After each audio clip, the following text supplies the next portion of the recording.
안녕하세요. 회색문입니다.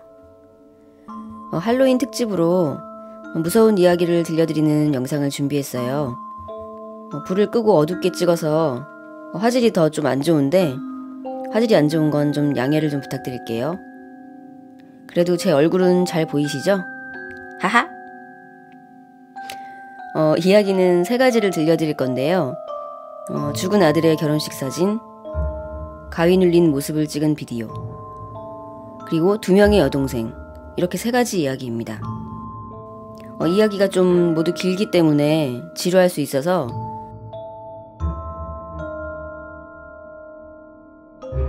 빠른 속도로 읽었기 때문에 말이 좀 빠르고 발음이 부정확한데 좀 양해 부탁드리고요. 그 대신 자막을 준비했으니까 자막을 꼭 켜고 들어주세요. 그리고 가면 때문에 글씨를 읽을 수가 없어서 동시녹음이 아닌 점 미리 알려드립니다. 실시간 방송은 아니지만 여러분들이 같이 얘기하면서 들으시면 더 재밌을 것 같아요. 그럼 무서운 이야기 시작할게요.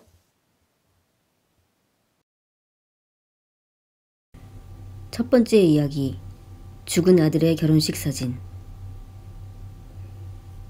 나는 지금은 큰 디자인 사무소에서 일하고 있지만 전문대를 졸업하고 나서 얼마 동안 예식 관련 회사에서 사진 가공 아르바이트를 하고 있었다. 장례식의 경우에는 영정사진용 스냅사진에서 얼굴을 스캔한 뒤 수트 차림으로 보정하거나 결혼사진의 경우는 전체적인 수정 등의 작업을 했다. 그 외에도 사진과 관련 없는 세세한 잡무 등의 일도 했다. 어느 날 60대 노부부가 회사에 장례식 사진을 의뢰하러 왔다. 그 부부는 고인이 된 자기 아들의 장례식에서 사용할 영정사진을 의뢰했는데 그 후에 좀 이상한 일이 있었다. 그 부부가 돌아가기 전에 나를 잠시 따로 불러서 나가보니 나에게 기묘한 의뢰를 하는 것이었다. 그것은 고인이 된 아들의 결혼사진을 만들고 싶다는 것이었다. 아들이 병에 걸려 20대인 젊은 나이에 미혼인 채로 죽은 것이 불쌍해서 견딜 수 없다면서 어떻게든 꾸며서라도 결혼식 사진을 남기고 싶다면서 그런 사진은 불가능하냐고 묻는 것이었다. 사진이 있다면야 수정으로 어느 정도 가능한 일이었지만 회사 차원에서 정식으로 하청받는 것과는 다른 문제였기 때문에 일단 부부를 돌려보내고 나서 정직원인 선배에게 물어보았다. 선배가 말하기를 그 부부가 하려는 것은 아마 무사카리일 것이라고 말했다. 토호쿠 지역에서는 결혼 전에 죽은 남성에게 가공의 결혼식을 올린 그림을 그려서 절이나 신사에 바치는 풍습이 있었다고 한다. 그 노부부는 일찍 죽은 아들에게 그런 것을 해주고 싶어 하는 것 같았다. 선배는 회사 차원에서는 그 일을 받아들일 수 없지만 개인적으로 의뢰를 받는 것이니 내 자유긴 하지만 자기는 딱히 권해주고 싶지는 않다는 것이었다. 나는 개인적으로 그 일을 받아줄 것인지 고민했다. 그 노부부가 나에게 간절히 부탁하던 안타까운 표정이 떠올랐다. 20대에 세상을 떠난 아들 때문에 괴로운 부친의 모습이나 계속 울고 있던 모친의 모습이 떠올라서 측은해졌다. 나는 노부부의 부탁을 맡기로 결정했다. 노부부에게 연락을 하고 곧 일을 진행시켰다. 고인인 아들이 성인식 때 일본 전통 정장을 입고 찍은 사진이 있다고 했다. 그 사진을 사용하기로 하고 부모님도 정장을 입고 새롭게 촬영하기로 했다. 금박 병풍 앞에 신랑 신부가 있고 양쪽 곁에 부모님이 서 있는 구도를 떠올렸다. 그런데 문제는 신부였다.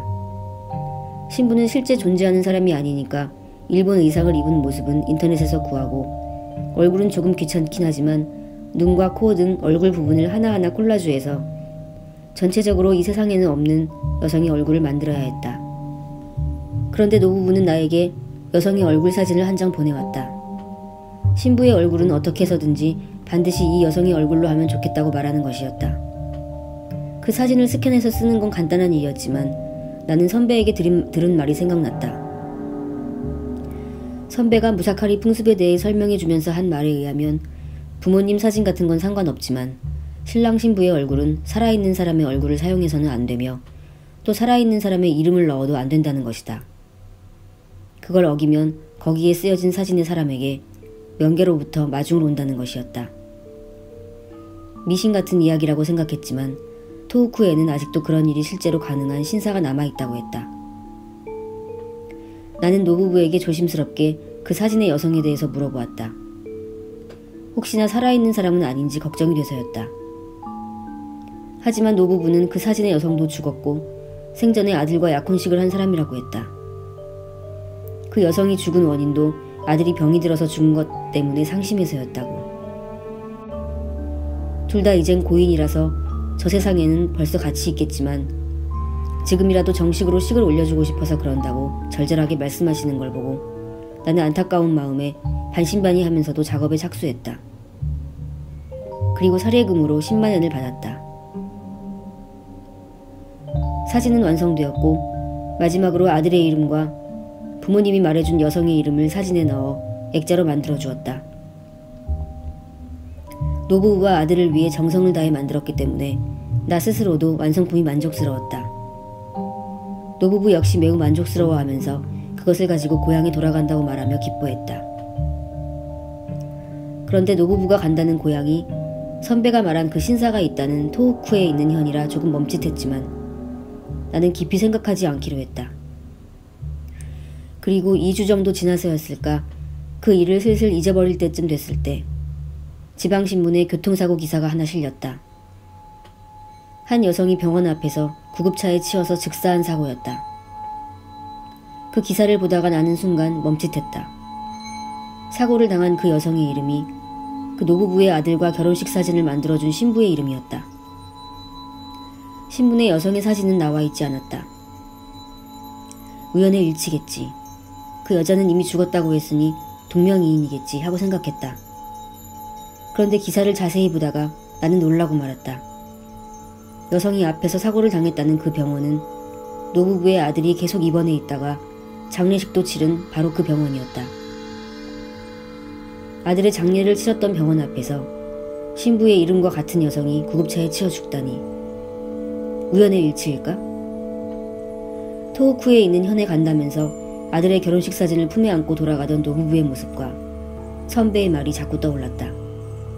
살아있는 사람의 사진과 이름을 사용하면 명기에서 데리러 온다는 말. 나는 왠지 모르게 소름이 돋았지만 그 여성은 이미 죽은 사람이라는 노부부가 한 말을 굳게 믿기로 했다. 믿을 수밖에 없었다.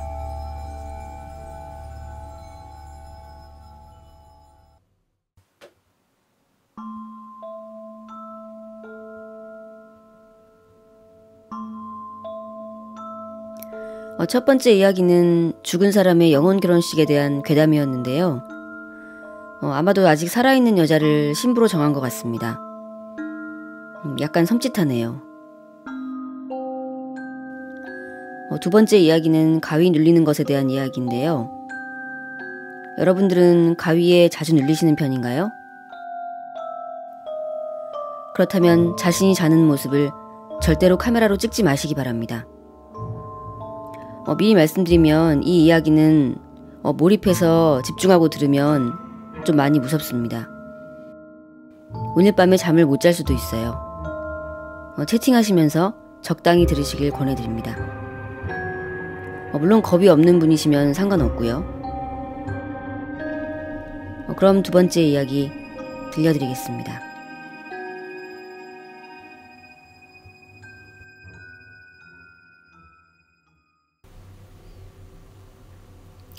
두 번째 이야기, 가위 눌린 모습을 찍은 비디오. 예전에 단 한 번 기묘한 체험을 했던 적이 있다. 가위에 눌리는 일은 많은 사람이 경험해 본 적이 있겠지만 그건 뇌의 착각으로 사실은 자고 있을 뿐인데 깨어있다고 뇌가 착각을 해서 일어나는 현상이라는 말을 들은 적이 있다. 나 역시 그렇게 생각한다. 그런데 가위에 눌린 사람의 모습은 과연 어떤 모습일까? 나는 그것에 흥미가 생겨서 나의 자는 모습을 나 스스로 비디오로 찍어보기로 했다. 자기 전에 카메라가 찍히도록 세팅해놓고 잠들어서 아침에 일어나서 영상을 확인해보는 것이다. 하지만 촬영을 해서인지 비디오를 찍고부터는 왠지 가위에 눌리지 않아서 한두 달 정도는 헛수고하는 날이 계속되었다. 그러던 어느 날 밤 마침내 그때가 찾아왔다. 그날은 특별히 피곤하지도 않았고 몸 상태도 좋았기 때문에 오늘도 허탕인가 보다 생각하며 특별히 기대하지 않고 잠이 들었다. 그런데 자고 나서 느낌상 한 4시간 후쯤 가위 눌리기 직전 특유의 이상한 감각이 몸을 덮쳐왔다. 그 직후에 의식이 들었다고 느낌과 동시에 몸이 굳어지기 시작했다. 나는 드디어 가위에 눌리나 보다, 이제 겨우 카메라에 찍히겠구나 하는 흥분과 왠지 냉정해지려고 하는 감정에 혼란스러웠다. 이번 목적은 단순히 가위에 눌리는 것보다도 이 상태를 얼마나 길게 지속시킬 수 있는지가 중요했다. 장시간 가위에 눌린 상태가 유지되지 않으면 비디오를 확인해도 어느 부분에서 가위에 눌렸는지 모를 가능성이 높기 때문이다. 나는 너무 릴렉스하지 않게 손이나 몸을 움직이려고 해보고 역시 움직이지 않는다는 걸 확인하는 방법으로 냉정한 감각을 유지하면서 가위 눌린 지 10분 정도 지난 것 같다는 느낌을 받았다. 그 상태를 유지하는데도 좀 지치고 해서 가위에서 깨어나 봐야겠다고 생각했다.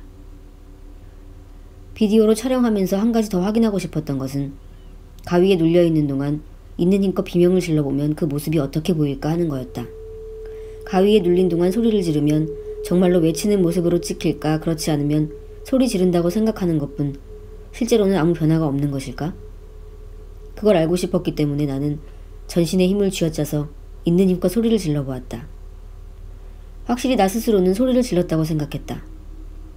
소리를 지르자마자 힘을 다 써버려서인지 의식이 멀어지면서 정신을 차렸을 땐 아침이 되어 있었다. 묘하게 몸이 나른했다. 그토록 기력을 쥐어짰으니까 당연하다고 할 수 있겠지만 당장 비디오를 확인해보고 싶었지만 좀 늦게 일어난 탓에 퇴근 후에 확인해보기로 했다. 집으로 돌아와서 드디어 어제 찍은 비디오를 보았다. 기대하긴 했지만 아마 내가 단지 누워서 자고 있는 모습이 찍혀있을 뿐이겠지. 마지막에 다시 잠들기 전에 소리를 지른 부분이 어떻게 찍혀있을까가 신경 쓰이는 부분이다. 나는 카메라를 컴퓨터에 연결해서 파일을 확인했다. 그런데 여기서 조금 이상한 것을 깨달았다. 보통 저장된 동영상은 일련 번호점 확장자, 이런 식의 파일 이름으로 저장된다. 말하자면 1234.avi 이런 이름으로 말이다. 폴더 내에는 며칠 전부터 지우지 않고 찍어서 모아둔 동영상 파일 몇 개와 어제 찍은 동영상 파일이 있어야 했지만 ssggg343333, b9, db, qwfg와 같은 엉망진창인 이름의 파일이 30개 정도 있었다. 확장자도 없다. 파일을 더블클릭해도 열리지 않았다. 동영상에 확장자를 붙여서 다시 클릭해봐도 재생되지 않았다. 어쩔 수 없이 파일 이름이 일련 번호점 확장자로 제대로 저장된 파일만 확인해보기로 했다. 바로 어제 찍은 영상이었다. 재생이 시작되어 내 방이 비추어진다. 카메라의 촬영 각도는 침대에서 자고 있는 나의 다리 쪽 위로부터 각도를 잡아 부감으로 찍고 있는 형태였다. 화면 아래가 가장 앞이 되어 나의 발 쪽을, 화면 위가 가장 안쪽으로 나의 머리 쪽이 보인다. 한동안은 자고 있는 모습뿐 무슨 일도 일어난 게 없을 것 같아서 빨리 감기를 했다. 그런데 이 동영상의 총 시간이 화면의 오른쪽 아래에 표시되고 있는데 4시간 정도뿐이었다. 자기 시작한 시간부터 일어난 시간까지면 총 7시간이 찍혀야 하는데 찍힌 시간이 이상하게 짧은 것이었다. 나는 쭉 빨리 감기를 계속했다. 그 사이 침대에서 자고 있는 나는 조금씩 뒤척이거나 돌아눕거나 하면서 움직일 뿐 별다른 변화는 없었다. 동영상의 4분의 3을 지난 부분, 즉 재생 시작부터 3시간이 지난 부분까지 빨리 감기를 해봤지만 역시 아무 변화도 없었다. 그런데 재생 3시간 반을 지난 무렵에 이상한 일이 일어났다. 아까부터와 다르지 않은 평범한 뒤척임을 보이던 내가 뒤척이던 도중 갑자기 딱 멈췄다. 구체적으로 말하면 재생하던 영상을 마치 일시정지시킨 것처럼 돌아눕다가 오른손이 공중에 뜬 상태로 화면이 그대로 멈춘 것이었다.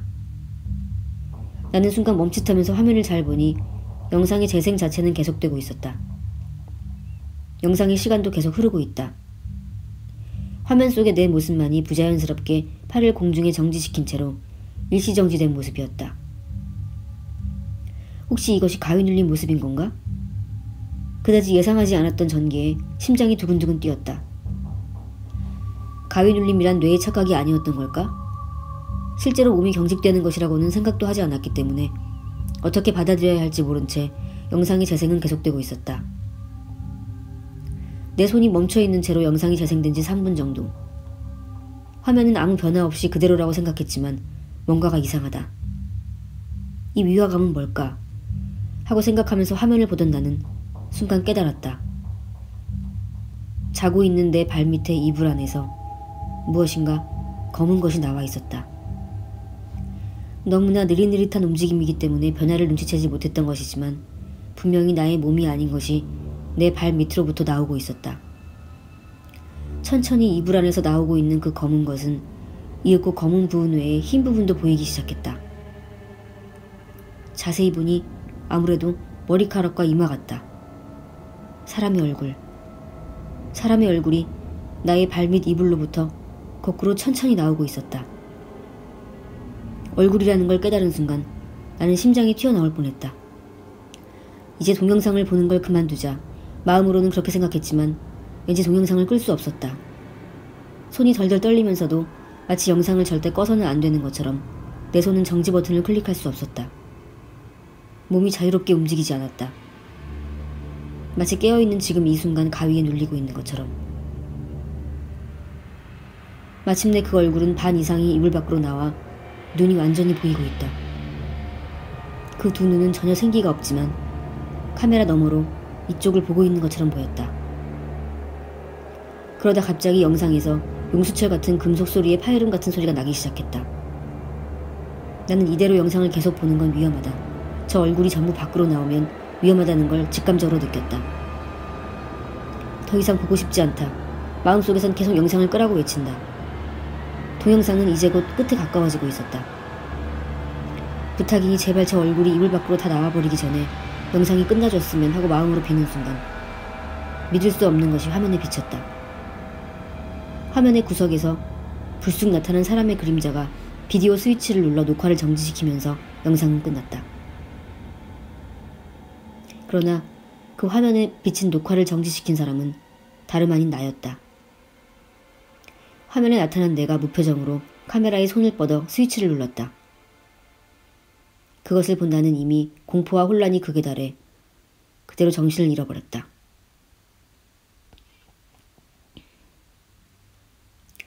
정신이 들어 일어나 보니 나는 책상 컴퓨터 앞에 그대로 엎드린 채였다.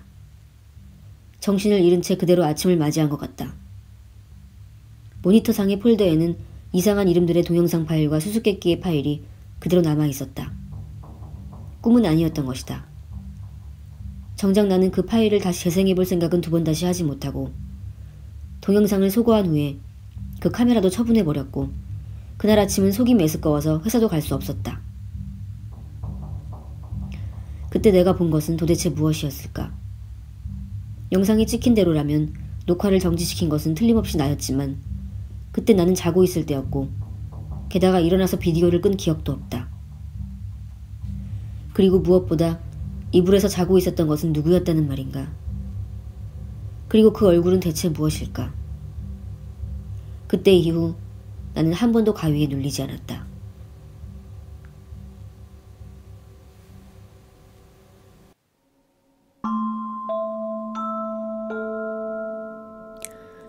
혹시 너무 무서워서 중간에 영상을 꺼버리신 건 아니죠? 아니길 빌겠습니다. 이 이야기는 집중해서 상상하면서 글을 읽으면 정말 무서운 이야기였던 것 같아요. 특히 이불에서 얼굴이 나오는 부분이 저는 제일 무서웠고요. 그리고 자기의 자는 모습을 카메라로 찍었다는 사실 자체가 무서웠던 것 같아요.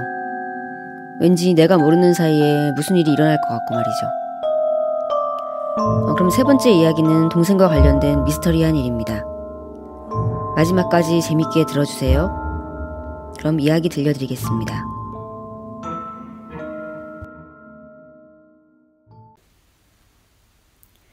세 번째 이야기, 두 명의 여동생. 벌써 20년 정도 전의 일이지만 아직도 어떻게 된 일인지 상황이 잘 파악되지 않는 이야기가 있다. 당시 나는 초등학교 1학년이었고 2살 아래 여동생은 유치원에 다니고 있었다. 남매였던 우리는 사이가 좋아서 학교에서 돌아오면 언제나 함께 놀곤 했다. 어렸기 때문에 우리 둘이서만 멀리까지 가는 것은 금지되어 있어서 대체로 집안에서 장난감을 가지고 놀았고 그 외에는 집 2채 정도 거리에 떨어져 있는 공터에서 놀곤 했다. 이것은 그 공터에서 벌어진 이야기이다. 그날의 놀이는 보물찾기였다. 정말 보물이 아니라 공터 안에 떨어진 물건들 중에서 가치 있어 보이는 것을 찾는 놀이였다. 아이에게 가치 있어 보이는 것이라 봐야 예쁜 돌이나 유리구슬, 비비탄 같은 것들이 주된 습득물이었다. 오늘은 동생보다 많이 주어야지 하면서 각각 흩어져서 우리는 각각의 보물을 찾기 시작했다. 그런데 잠시 후 귀를 찢는 여동생의 울음소리가 들렸다. 당황해서 동생에게 다가가 보니 동생 손바닥에서 피가 나는 것 같았다. 피가 묻은 빛나는 유리 조각이 여동생 발밑에 떨어져 있었다. 유리 조각을 주우려다가 손을 베인 것 같은데 꽤 깊게 베었는지 상당한 양의 피가 줄줄 흐르고 있었다. 움직이면 안 될 것 같다는 생각도 들었고 나도 꽤 놀라서 엄마를 불러야겠다고 생각했다. 나는 여동생에게 그 자리에서 움직이지 말라고 말하고 집으로 달려갔다. 공터의 위치는 우리 집에서 집 2채 정도 떨어진 거리라 아이가 달려가도 10초 정도면 되는 가까운 거리였다. 엄마를 부르며 집에 달려들어가서 여동생 일을 얘기하려는데 엄마가 놀란 표정으로 나를 쳐다보더니 갑자기 달려와서 나를 끌어안았다. 엄마는 울먹이면서 지금까지 어디에 있었냐고 하면서 눈물을 흘리는 것이었다. 나는 어리둥절해하며 공터에 있었다고 말했다. 집에서 나가기 전에도 엄마도 공터에 간다는 걸 알고 있었고 집에서 나간 지 30분 정도밖에 되지 않는 시간이었기 때문에 엄마의 행동을 이해할 수 없었다. 어쨌든 동생이 다쳤다고 막 말하려는 순간 더 이해할 수 없는 일이 일어났다. 울고 있는 엄마의 뒤에 여동생이 서 있었다. 그때 엄마한테 들은 이야기로는 나는 꼬박 이틀 동안 집에 돌아오지 않았던 것 같다. 여동생과 둘이서 집을 나온 데까지는 나의 기억과 들어맞는데 공터에서 놀고 있으니 어느샌가 내가 없어져서 여동생은 어쩔 수 없이 혼자서 집에 돌아갔다는 것이었다. 동생은 당시 유치원생이었기 때문에 동생의 증언이 여러 가지 애매모호한 부분이 있었던 것 같지만 여하튼 동생의 이야기를 빌리자면 그랬다. 그리고 여동생의 손에는 베인 상처가 없었다. 살짝 베인 정도라면 이틀 정도면 아물겠지만 다시 생각해봐도 그때의 상처는 그렇게 간단한 상처가 아니었다. 여동생의 모습은 이전과 다름없었지만 왠지 모르게 기분이 이상한 느낌이 드는 데다가 나이도 점점 들어가면서 동생과 함께 노는 일은 점점 줄어들게 되었다. 지금은 이미 나도 동생도 어른이 되었지만 동생은 당시 5살이었던 터라 그때의 일은 전혀 기억하지 못하는 것 같다. 그런데 나는 아직까지도 문득 생각나는 것이 있다. 그때 함께 공터에서 놀고 있던 여동생은 지금 현재 여동생과 같은 존재일까? 공터에서 그때 손에 피를 흘리던 여동생은 지금 어디에 있을까? 나는 이틀이 어긋난 다른 세계에 와 있는 것은 아닐까? 20년이 지났지만 아직까지도 그 일을 생각하면 납득이 가지 않을 뿐이다.